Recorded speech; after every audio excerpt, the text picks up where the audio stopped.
আমরা বাঙালি, আমরা মাছে ভাতে বাঙালি, তাই তো? এটা কিন্তু সত্যি। হ্যালো, আসসালামু আলাইকুম। আলমনিস ফ্যামিলি ব্লগ থেকে লাবণী বলছিলাম। চলে আসলাম চমৎকার একটি ভিডিও নিয়ে। আপনারা সবাই আমার রান্নার ভিডিও দেখেন। আজকে কিন্তু কোনো রান্নার ভিডিও হবে না। আজকে আমি মাছ কীভাবে ফ্রোজেন করব এবং কাটার পরে যেভাবে রাখবো সেটাই আজকে দেখাবো। কম বেশি সবাই জানেন, আমি জানি। তারপরেও ভাবলাম যে একটু দেখাই আপনাদেরকে।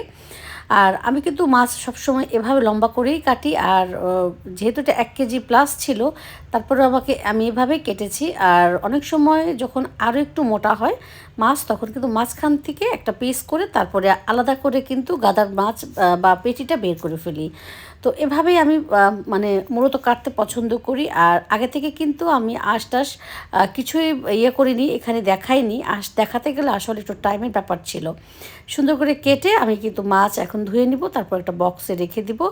আর মাছ আসলে যে যেভাবে খেতে পছন্দ করেন, ইলিশ মাছ তো আসলে যেভাবেই করেন বা যেভাবেই করি না কেন, খেতে কিন্তু চমৎকার লাগে, তাই না?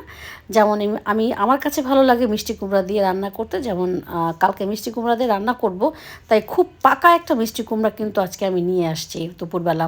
আর একটু গরম পড়ে গিয়েছে, শেষের দিকে দেখবেন একটু লাছিও বানাবো আমি। ভালো লাগে আসলে খেতে। আর যেহেতু টক দই বা মিষ্টি দই সবসময় ফ্রিজে আমার থাকতে হয় বা রাখি, আমার ছোটো ছেলেটা পছন্দ করে। আর যেভাবে শরবত বানাই ওর ওটা খেতেও পছন্দ হয়।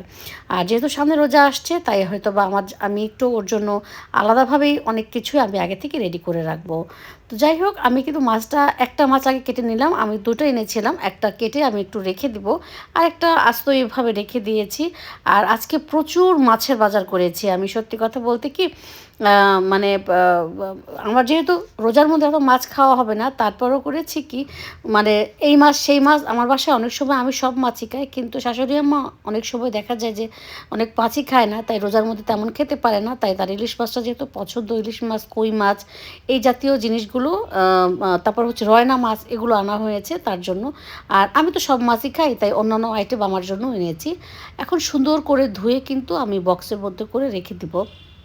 আমি একটা রিলসে বলেছিলাম যে আপনারা যদি মনে করেন ইলিশ মাছ খুব বেশি ধুলে ঘ্রাণ চলে যায়, এটা আসলে আমার কাছে মনে হয় দুটো ধোয়া দিলেই কিন্তু সুন্দর হয়ে যায়, তেমন একটা খারাপ লাগে না। আমি যেটা মনে করি, গরুর গোশত দুই তিন তিন ধোয়া দিলেই বা ভালো লাগে, এটা আমার আম্মা বলে।